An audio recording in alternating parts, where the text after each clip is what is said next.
నమస్తే, welcome to SSG news TV. మీ ముందుంది శ్రీనివాస్.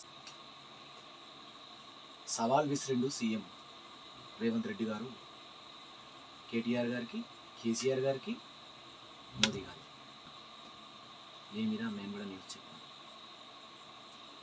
ఆయన ఏమంటుండే ఇప్పుడు అది మాట్లాడబోయే ముందు మమ్మల్ని ఆదరిస్తున్న మీ అందరికీ ధన్యవాదాలు.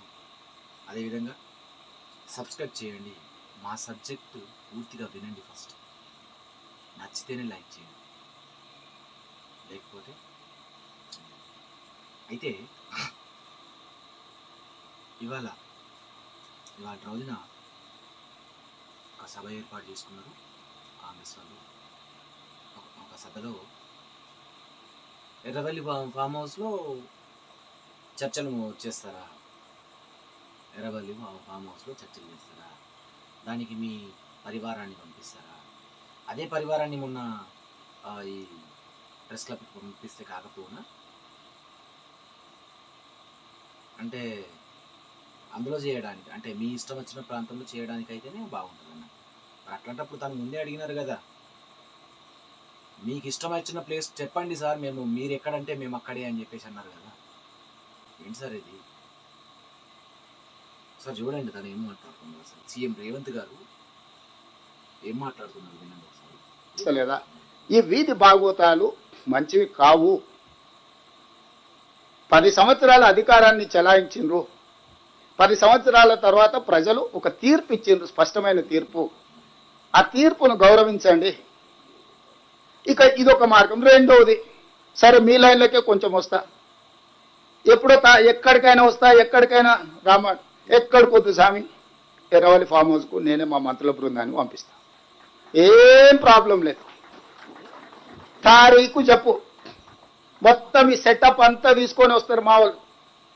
ఎర్రవల్లి ఫామ్ హౌస్లోనే చర్చ పెడతాము. చంద్రశేఖరరావు గారి ఆరోగ్యం అంత గొప్పగా లేదు, రావడానికి ప్రయాణం చేయడానికి ఏమైనా ఆరోగ్యం సహకరించకపోతే మీరు కుర్చీ వేసుకొని అక్కడ కుర్చీలో కూర్చోండి. చంద్రశేఖరరావు గారు మొత్తం మాక్ అసెంబ్లీ అని తెలంగాణ ఉద్యమంలో కోదండరామ్ గారు నిర్వహించేవాళ్ళు. సీఎం రేవంత్ రెడ్డి గారు మాట్లాడు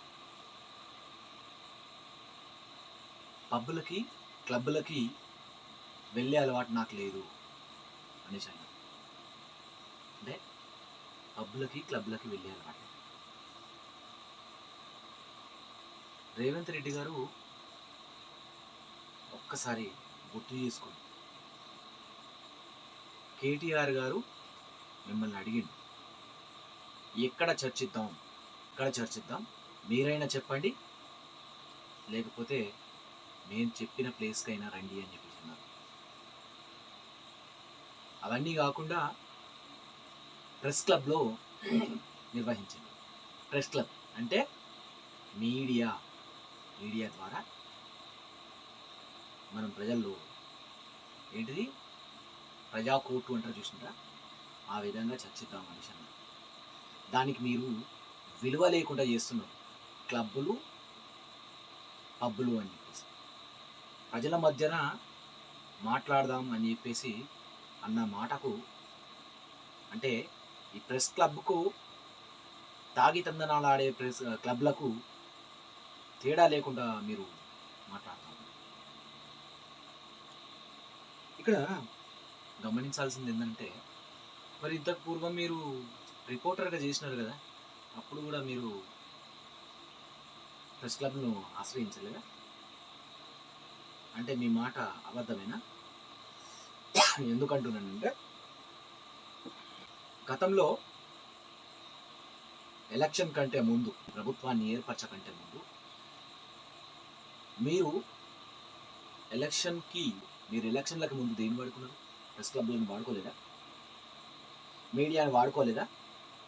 అవి క్లబ్బులు కాదా?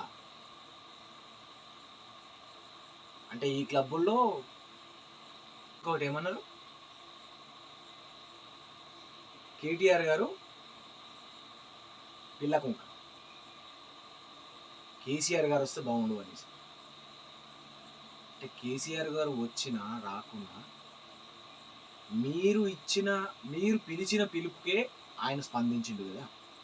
కేటీఆర్ గారు మీరు పిలిచిన పిలుపుకే స్పందించి 8వ తారీఖు ప్రెస్ క్లబ్కు రండి అని అన్నారు. ఇంకేంటండి, అసెంబ్లీలో కానీ శాసన మండలిలో కానీ మాట్లాడదామంటున్నారు కదా. అసెంబ్లీలో ఏంటి మీ రాజకీయ చర్చలు చేయడానికండి అసెంబ్లీ ఉన్నది. ప్రజలకు చట్టబద్ధమైన శాసనాలు చేయడానికి, ప్రజలకు చట్టబద్ధమైన న్యాయం చేయడానికి అసెంబ్లీలు ఉన్నాయి. మీ ఇరు పార్టీలు కొట్లాడడానికి కాదు, మీ ఇరు పార్టీల దమ్ము ఒకరి మీద ఒకరు చూపెట్టుకోవడానికి కాదు చట్టసభలు కానీ శాసన మండలిలు కానీ ఉన్నాయి. అర్థమవుతుంది. అయినా ఇక్కడ ఒకటి గుర్తుంచుకోవాలి, చట్టసభలు అంటే అసెంబ్లీలలో ఎవరికి ఎక్కువ ఆధిక్యత ఎవరిది ఉంటుందో వాళ్ళ మాట నడుస్తుంది కదా. మిగతా వాళ్ళ మైక్ కట్ చేస్తారు కదా. మీరు వాళ్ళ శాసనసభకు వచ్చినా కూడా అక్కడ వాళ్ళ మాట నెగ్గదు కదా. సరేది ఎవరిని పిచ్చోళ్ళని చేస్తున్నారు? ఇది అంటే మీరు ఎక్కి వచ్చిన స్టెప్స్ని మీరు మర్చిపోతున్నారు. మొత్తానికి మా మీడియాను ఒక తప్పుడు మాధ్యమంగా చూపెట్టే ప్రయత్నం చేస్తున్నారు. సార్ మీడియా వాళ్ళు మీరు కూడా గుర్తుంచుకోండి, ఓన్లీ యూట్యూబే కాదు, ఇప్పుడు అన్నది ప్రెస్ క్లబ్. ఏం మాట్లాడుతున్నారు సార్, తనేం మాట్లాడుతున్నారు, కనీసం మీరు విన్న వాళ్ళైనా ఏం చూస్తున్నారు సార్. ఇప్పుడు కొన్ని మాధ్యమాలు ప్రభుత్వానికి కూడా సపోర్టింగ్ ఇస్తూ ఉంటాయి. మరి మమ్మల్ని మాత్రమే కాదు, మిమ్మల్ని కూడా అంటున్నారు. మనం అంతా ఒకరిపై ఒకరు దుమ్మెత్తు పోసుకునేలాగా చేస్తున్నాం. ఇప్పుడు మీకు అర్థమవుతుందా?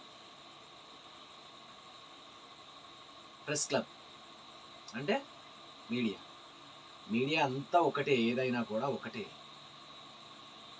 డిజిటల్ మీడియా కావచ్చు, ప్రింట్ మీడియా కావచ్చు, లేదా శాటిలైట్ మీడియాలు కావచ్చు, ఇవి ఏవైనా కూడా మాధ్యమాలు ప్రజలకి ప్రభుత్వానికి మధ్యలో అనుసంధానపరిచేవి. అంటే మీడియా అనేది ప్రజాకోర్టు కదా, అంతే కదా. మరి సీఎం రేవంత్ సార్ గారు మరి ఈ మాటకు మరి వెనకకు తగ్గాలి, ఈ మాటను వెనకకు తీసుకోవాలని చెప్పేసి నేను అంటా ఉన్నాను. మరి చూస్తూ ఉండండి SSG న్యూస్ టీవీ. మీతో శ్రీనివాస్.